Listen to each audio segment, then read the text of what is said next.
in just a few minutes. But right now, let's go to our political analyst for the evening. Yes, he is Richard Moeller, and he's a political science professor at Metro State College in downtown Denver. And let's go over the big black eye tonight. Was the long lines, people still waiting to vote. Some people told me that what the city of Denver had before was not a system that was broken. Why fix it? Why go from the little precincts where everybody could go to their churches, restaurants, whatever, and go to these 55 voting centers when obviously it created havoc? Yeah, I think somebody's going to have to take the fall for this. I think what happened, though, it wasn't the fact that people wanted to go to electronic voting. It was the registration to check the verification of people to vote. That's where the problem happened, because there were these laptops that were there, and if they went offline to go to the place where they had to check, and they went offline, then there was no way to check those people to make sure they hadn't voted already, or that somehow they were in the wrong county or something like that. So it seems like it wasn't the voting machines, it was the registration process. How much of a difference do you think that's going to make in the vote totals, the fact that people are still waiting, or people could have left because they got tired? We saw all those voters talking about that.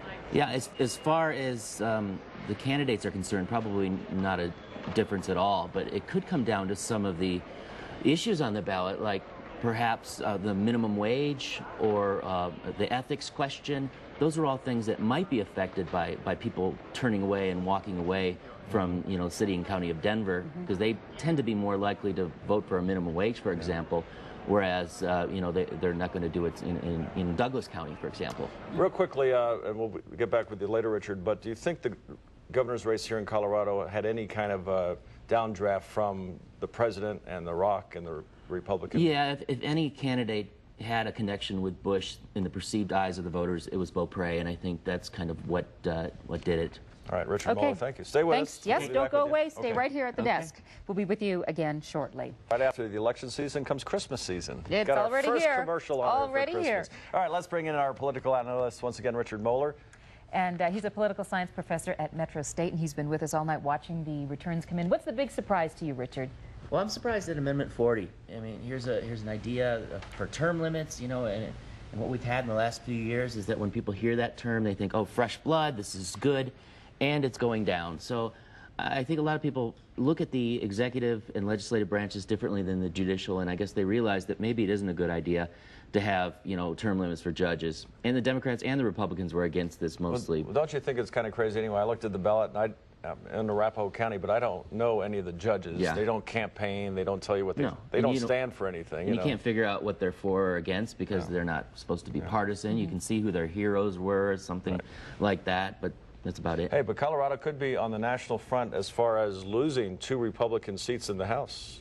Yeah, this is a big deal. Once the East wraps up, people are going to start to focus out west, and they're going to look at us, especially the 7th seat, and of course the Musgrave and Piccioni race. It's going to be huge. Well, let's talk about that. What if Piccioni upsets Musgrave? Talk about that. Well, then it's going to be an incredible win for the Democrats in Colorado, and I think a lot of the pundits who were saying that it was going to be a big turnover for the Democrats are going to be proved right here, even though in some states back east they weren't, but it might be, pretty substantial. It's a 21-vote difference right now. So, like I said, this is the one that's going to keep us here all night long. That's Bring in right. more pizza, guys, because we're going to be here for a while. But as far as we talked about local races, except for the congressional races, you even think, though, that the governor's race came down to a Republican backlash? Yeah, well, obviously, because, the Republicans pulled Beaupre out of the 7th district. He probably could have won re-election there. And they said, we need somebody to replace Owens. You're our man. And, pretty much whether you like it or not, you've got to go into this race. And now they're going to lose both. Were you surprised by the numbers for Bob Beaupre and Bill Ritter? Yeah, I was. I didn't think it would be that quickly decided. I mean, I thought it would be a closer race. But the polls had shown that Beaupre was in big trouble. And I think, this is a backlash issue right here, definitely. As we mentioned in the Tancredo race in district number 6, if somebody besides Bill Winters, somebody who is known, ran against Tancredo, could have possibly done some damage. Yeah, although Tancredo is known nationally for his stand on immigration, and I think a lot of people give him, props for that, and perhaps it could have been if somebody big name came out, but I think as we're showing it now, that didn't happen, and he's pretty safe. But he still, Bill Winters did, I think, surprisingly well, don't you? Yeah, for somebody who didn't really do anything. Didn't really have a name, and we really didn't see any commercials with him. We were talking about that. Well, Richard, stick with us because we may have to do a lot of talking later on. That's right. It ain't over. It ain't over till it's over. Thanks, Richard. And welcome back, everyone. Thanks for joining us. Election night not over yet. yeah, we're here with Richard Moeller, who is our political analyst tonight. And if my calculations are correct, Richard, if Piccioni wins the 4th, a Democrat, will have 5 Democrats in the House and 2 Republicans, a big shift. Major shift. I mean, we haven't seen this kind of stuff since 1994 when the Republicans swept into Congress. So this is going to be, Colorado's turning out to be a real bellwether state. And, you know, like I said earlier, I think a lot of people are going to be looking at our state and like the senator just said, I mean, are we turning into a blue state? And we're going to get the convention in 08. I think that would be good for both, you know, the economy. I think Republicans and Democrats like that. But this is, you know, this is a major battle, and we're going to come down to 2 things tonight. I think referendum I is going to go to the last minute with Denver's vote still coming in, and the Piccioni-Musgrave race. Go ahead. Yeah, when we checked in, Musgrave was ahead just a few moments ago, but it's been going back and forth, back and forth. Where do you think that one's going to end, or can we really call it?